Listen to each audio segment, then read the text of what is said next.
This is Noah. My name is Noah. Oh, good guy. You know, I was having trouble coming up with today's sermon, which is pretty rare. Usually I have a pretty clear direction of where we're headed and where we're going, and I knew where we were headed in our series, but for today I couldn't come up with it. And normally, you know, I've given Jim and Stephanie kind of a forewarning of what to expect. They didn't get it this week. Because even until last night I was thinking, what does this mean? For one,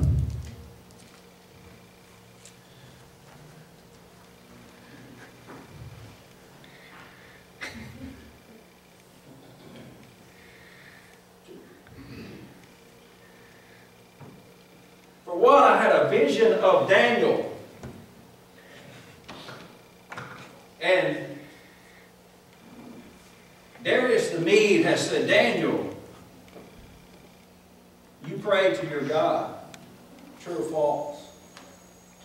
And instead of lying or instead of backing down, Daniel looked at that lion's den. Look at the lion's den. There's the hole. Show us confidence. Decide, I'm going in that hole rather than turn on my God. Show us boldness. I'm going. Made up my mind. Show boldness. Good book. Okay.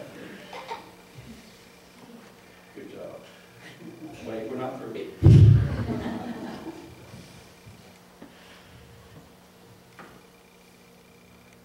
Then I had in my mind Shadrach of Shadrach, Meshach, and Abednego fame.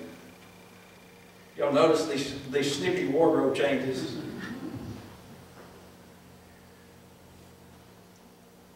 And Shadrach was told by King Nebuchadnezzar, bow down to me or go into the fire. Look into the fire. Make up your mind. Rather than bowing down to him and denying my God, I'm going to go jump in that fire instead. Show us I'm going, no matter what.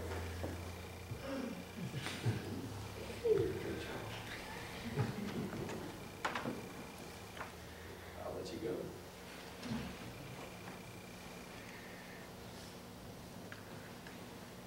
You kind of get the point. I was going through a lot of biblical characters, not just Daniel, not just Shadrach, Meshach, Abednego. What about Moses? Moses marching forward through the wilderness, not very sure where he's going, no idea where they're going to end up. 1 million people behind him. But he's decided, I'm going forward. I'm going to look into the wilderness, I'm going to look into the unknown, and I'm marching right in. But where was God when Moses was marching into the unknown? Somebody tell me.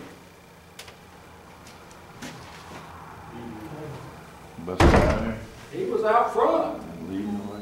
Leading the way. A cloud by day, a fiery pillar by night. Moses wasn't marching anywhere blindly. So I shared with my Sunday school class this morning, Moses was marching towards God, and Israel was marching towards Moses' back. Moses wasn't leading anybody, they just happened to be following him. Which is kind of the key to Christian leadership. If we follow God, people will walk behind us and go the same places we go. Shadrach, Meshach, and Abednego, they're in the fiery furnace, and the soldiers look in, and what do they come back and report to Nebuchadnezzar? Who remembers? 4.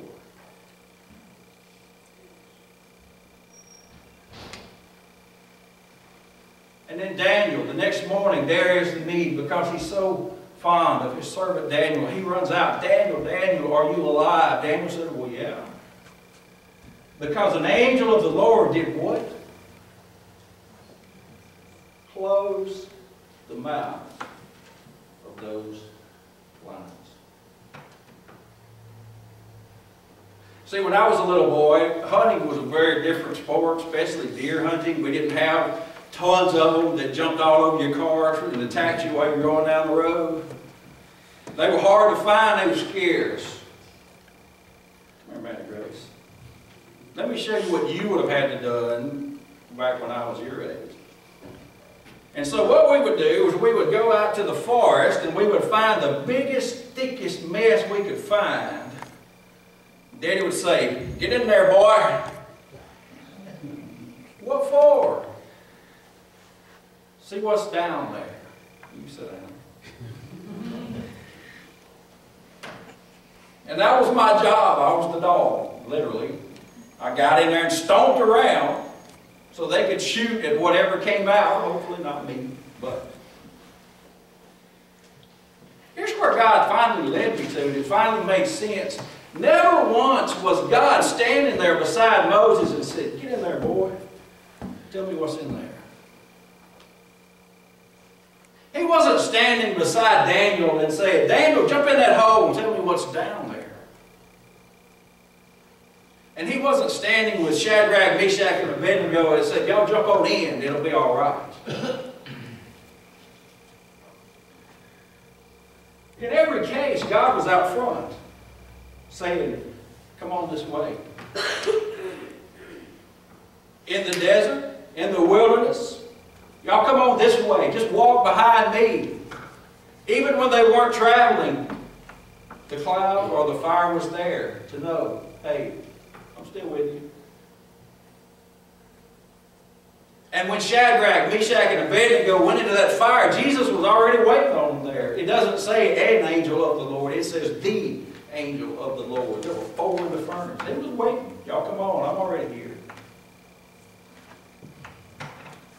And though it doesn't tell us so, we don't know that Daniel knew ahead of time or that Shadrach, Meshach, and Abednego knew ahead of time. But God was already in the hole. Y'all come on. You come and you follow me. You can open your Bibles to John chapter 5 if you have your copy. And I hope you do.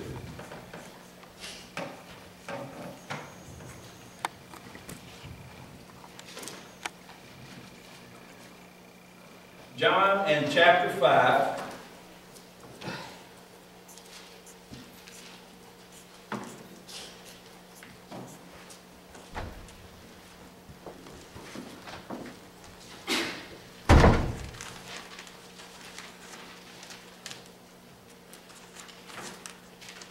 Let me read a little quick background for you. You stay in your place in John chapter 5. This is in Exodus chapter 23, where it says, "See, I am sending an angel ahead of you." You know, God often did that. He sent an angel ahead. He sent an angel to prepare the way, or he himself went. Never once is it recorded that he sent without going first. Verse 21, "Pay attention to him and listen to what he says. Do not rebel against him. He will not forgive your rebellion, since my name is in him.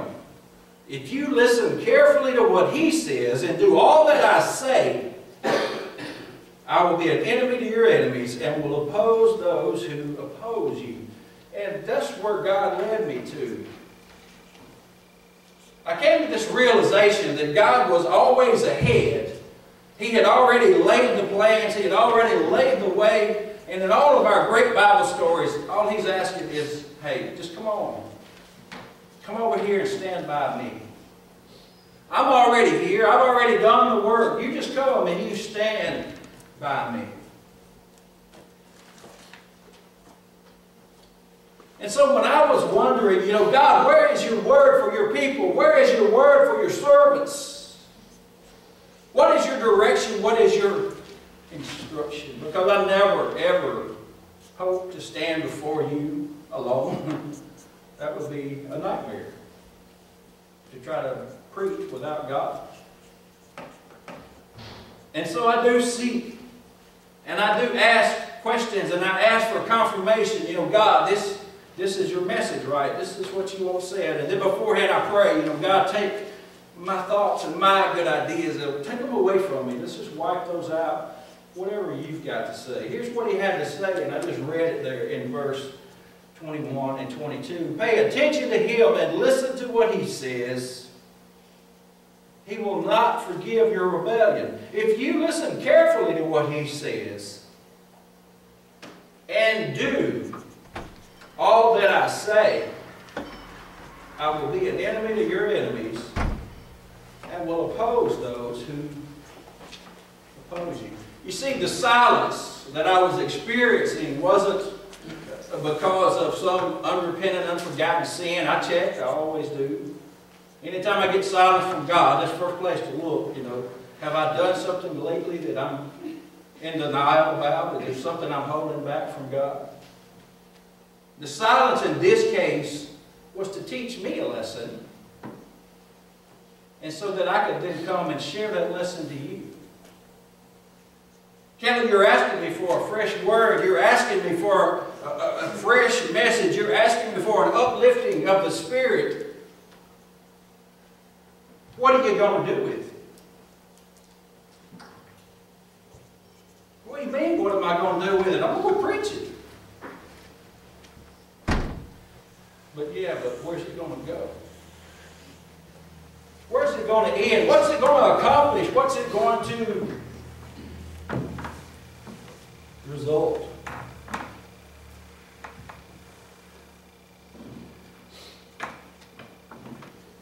You see, we know that God goes ahead of us. We have already known that. We know that God prepares the way. We know that God's got a plan, and He takes us through, and all we have to do is follow Him. We proclaim that truth to each other.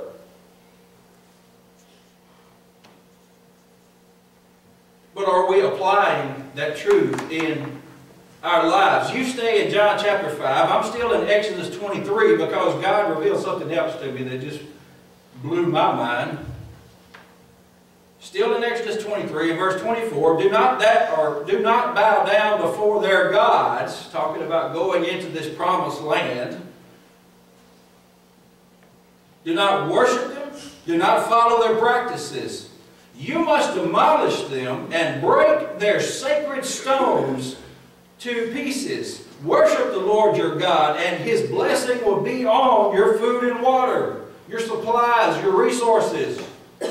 I will take away sickness from among you. I will do healings, and none will miscarry or be barren in your land. I will make you fruitful. I will give you a full lifespan. I will provide for your future. That was the promise God gave to His children. That's the promise God gives today. You still got your rocks? Still got your rocks? You don't need them. Does anybody need your rock?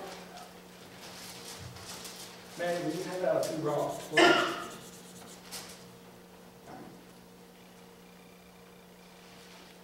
See, way back when we started with the rocks in 1 Peter chapter 2, talking about becoming living stone. And until last night, I did not know what living stone fully meant. I had an idea and I had a direction for the church, and I kind of knew where the promised land was, where God was leading us, but I had to follow Him to get to the right place. And then last night in my anguish, it all came together. Because here He tells them, when you go out into the world, the wilderness, the promised land, you crush their stones. You crush their stones. You do not let the monuments to their gods stand. You leave them in ashes. You leave them in rubble. You destroy them as they go. Well, plainly, a monument built to a false god has no power. Nothing's going to happen to you if you topple it over or if you crush it or stomp on it. But it also makes no sense to leave it in place as a temptation for others to worship. God says if you're going to worship a monument, you worship a monument to the true and living God.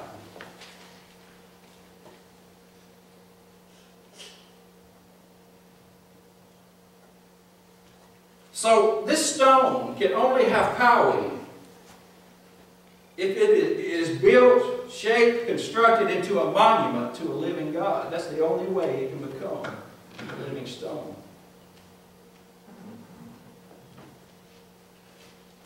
Otherwise, it's dead. It's just another rock. If it's dedicated, if it's applied to any other purpose, it's just another rock. It may be pretty. It may be enjoyable. There might be games you can play with it. Otherwise, it's dead. But in God's hands, even this stone takes on life and power and meaning. Main Street. We are to become a holy priesthood, a temple to God made of living stones. Now, God warned us not to make graven images to Him and not to worship Him in this way. So we're not going to pile up our stones and make an idol, okay?